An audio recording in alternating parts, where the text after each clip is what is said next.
up, don't shoot! Hands up!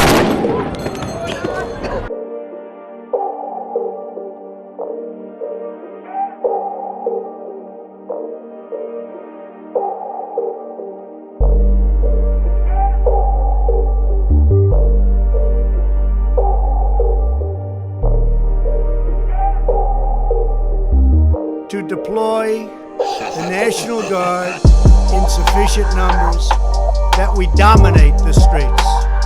Mayors and governors must establish an overwhelming law enforcement presence until the violence has been quelled.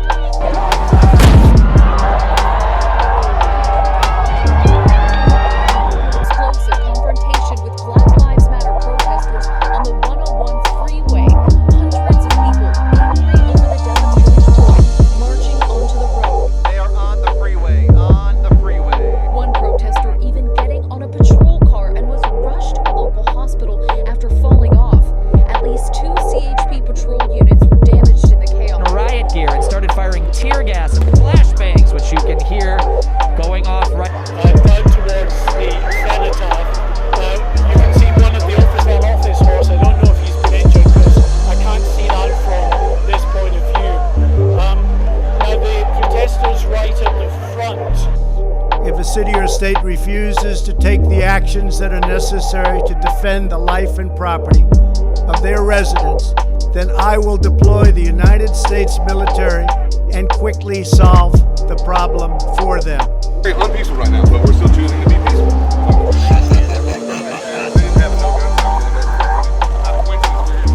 Very fine people on both sides. You had a group on one side and you had a group on the other, and they came at each other with clubs, and it was vicious, and it was horrible, and it was a horrible thing to watch. But there is another side. There was a group on this side, you can call them the left, you've just called them the left, that came violently attacking the other group. So you can say what you want, but that's the way it is. Hopefully George is looking down right now and saying there's a great thing that's happening for our country. There's a great day for him. It's a great day for everybody. It's a great day for everybody. This is a great, great day.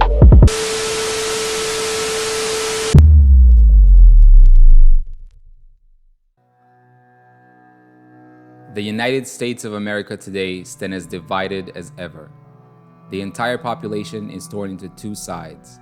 There is no middle ground.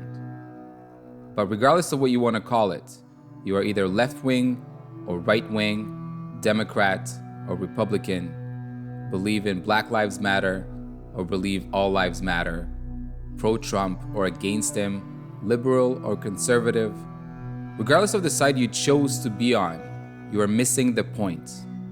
This separation is not circumstantial. We are divided by design. Divide et impera, divide and rule. In politics and sociology, divide and rule or conquer means gaining and maintaining power or breaking up larger concentrations of power into pieces that individually have less power than the one implementing this strategy. The use of this technique is meant to empower the sovereign to control subjects, populations, or factor of different interests, who collectively might be able to oppose the rule.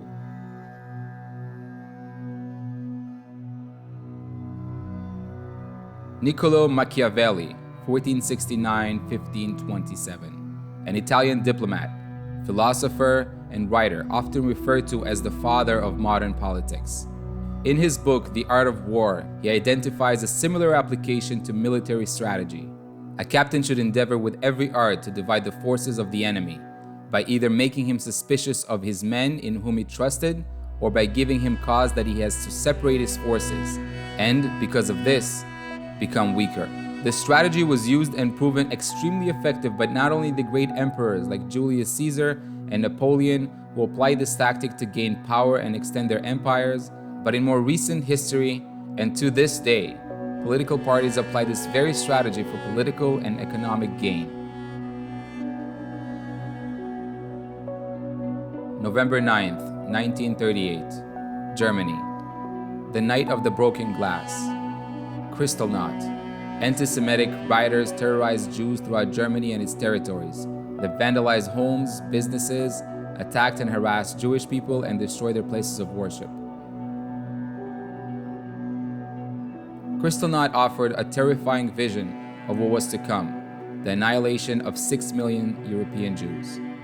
Anti-Jewish rhetoric had become common in Germany by 1938. For years, the Nazi Party has passed anti-Jewish laws that restricted Jewish life, from curtailing the number of Jewish students at universities to forcing Jews to carry ID cards forbidding Jewish people from owning most businesses. The mobs attacked Jewish people, beating them and humiliating them in the streets and killing at least 96 people. And they rounded up an estimated 30,000 Jewish men, arresting them and sending most of them to concentration camps. Though the attacks seem random, most were carried by the Nazi Party adherents who had been given instructions to riot as police looked the other way. In the aftermath, the German government blamed the Jews for the attacks against them, levied a massive fine on German Jews, and forced them to hand over insurance payouts they received for the damage. A series of strict anti-Jewish laws followed. Though Kristallnacht took place 3 years before Adolf Hitler began to implement his final solution, the murder of all European Jews, the violent rampage marked the beginning of the Holocaust. You may think these events have nothing to do with modern racism in America, but you'd be wrong. Hitler used racial supremacy to divide Germans against their own people in order to move forward his personal political agenda. What was once a single population was now divided: Jews, gypsies, gays, communists, us and them. Dividing the population is what allowed Hitler to take control over people's minds, gain political and military power over Germany and surrounding European countries while killing millions. At the bottom of their hearts, the great masses of the people are more likely to be poisoned than to be consciously and deliberately bad. In the primitive simplicity of their minds, they are more easily victimized by a large than by a small lie, since they sometimes tell petty lies themselves, but would be ashamed to tell big ones. An untruth of that sort would never come into their heads, and they cannot believe that others would indulge in so vast an impudence and gross distortion. Even after being enlightened, they will long continue to doubt and waver, and will still believe there must be some truth behind it, somewhere. A fact which all the great liars and liars societies in this world know only too well, and make base use of.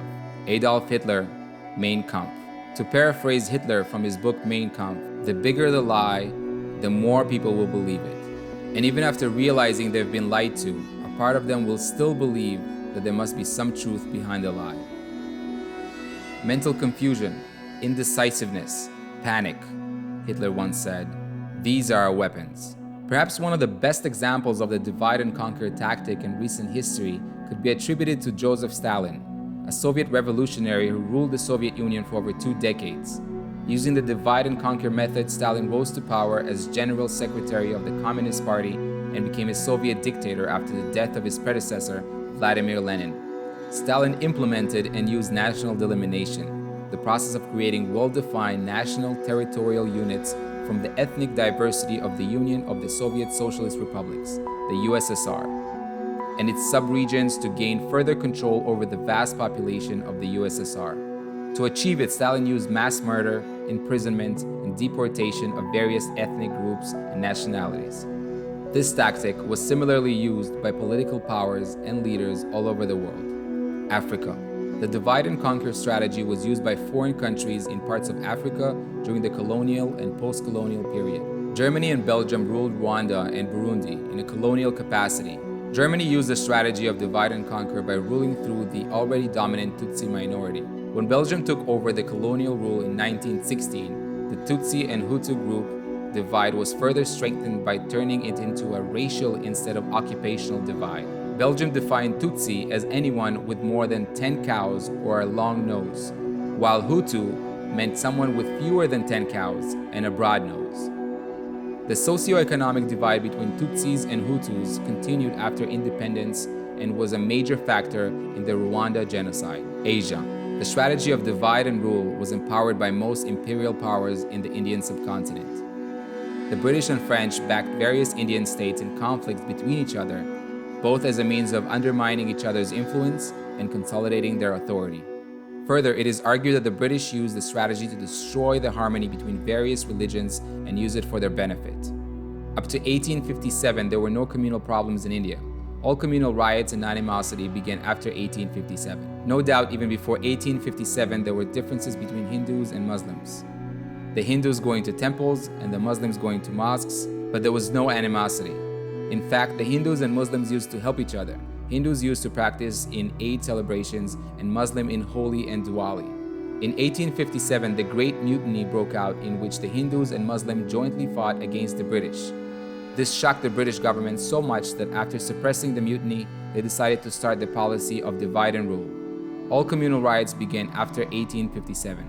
Artificially engineered by the British authorities, the British collector would secretly call the Hindu Pandit, pay him money and tell him to speak against Muslims. And similarly, he would secretly call the Maulvi, pay him money and tell him to speak against Hindus. This communal poison was injected year after year and decade after decade. The Middle East. The British Empire urged British Cyprus to serve the Turkish minority in order to neutralize agitation from the Greeks. The British colonial policy of divide and rule intentionally cultivated animosity between the Greek majority and the Turkish minority, in the island that remains divided till this day. A similar theme played out in Sri Lanka, where the British placed Sri Lankan Tamils, a local minority, in positions of power over the majority Sinhalese. This contributed to ethnic tension and ultimately violence. The United States of America. In recent history, the strategy of American President Donald Trump uses this old maxim. In his campaign, the president has been successfully, at least to date, pursuing a divide and conquer strategy, domestically and internationally, to try to achieve his goals. The result is an absence of a robust set of checks and balances to ensure that the best economic interests of the US and the world will be served. In order to advance their personal agendas to gain political and financial power, political parties, individuals, and associations had to identify and to fabricate dividing features in the population. As the earlier mentioned examples suggest, these dividing features could be physical complexion, but could also be more subtle differences like religious views, language, dialect, education level, geographical location, wealth, status, etc., etc., etc. The dividing factors are fabricated and irrelevant. The point is the division itself. Racism is a mere means to an end, a mere tool to create division. We are not born with it. We are taught it by the system. And while both sides suffer from it, the system, the government, profits. So how do they do it? Fear. Fear is the greatest motivator. And although fear is a necessary primal survival instinct and is the reason why humanity survived for as long as it has, individuals and groups of people with political and financial aspirations were exploiting that fear for as long as we can remember. This fear is perpetuated by governments and media. Fear of losing our jobs, our livelihood, fear of losing our way of life and our freedoms, fear of losing our language, our culture, fear of violence against ourselves, our families, our communities, our material possessions. Fear turns into hate, and hate turns into division. Once division is established, governments and political parties use it to advance their agendas for their personal, political, and financial gain, all while blinding the entire population to the big picture and what really is going on. Although it gives us hope to see that people are coming together in union to fight against injustice and defend a cause they believe in, all this is really doing is further perpetuating division, a two-party system, and making sure that we keep status quo, divided, manipulated, controlled, and exploited. Recent demonstrations and riots show ample evidence that these events are not circumstantial, but are fabricated and carefully designed. Demonstrations and rioting is encouraged to untie their hands and deliver a justified and equal response. We will willingly forgo our rights and freedoms in the name of safety and security. These are not the actions of individual, but are part of a grand design. We blame George Floyd's death on police brutality and discrimination, but fail to see the bigger picture. The education system, the financial system, the healthcare system, the judiciary system, the system. At first glance, it might look like we are divided into left and right. The real division, however, is much more vertical. The top that governs, and everybody else exploited by the top. Conclusion. We happen to live on a spinning rock, suspended in darkness, in the middle of a vast universe. The sooner we realize that there is no us and them, and that there is just us, the sooner we'll start living in unity, harmony, love, and peace.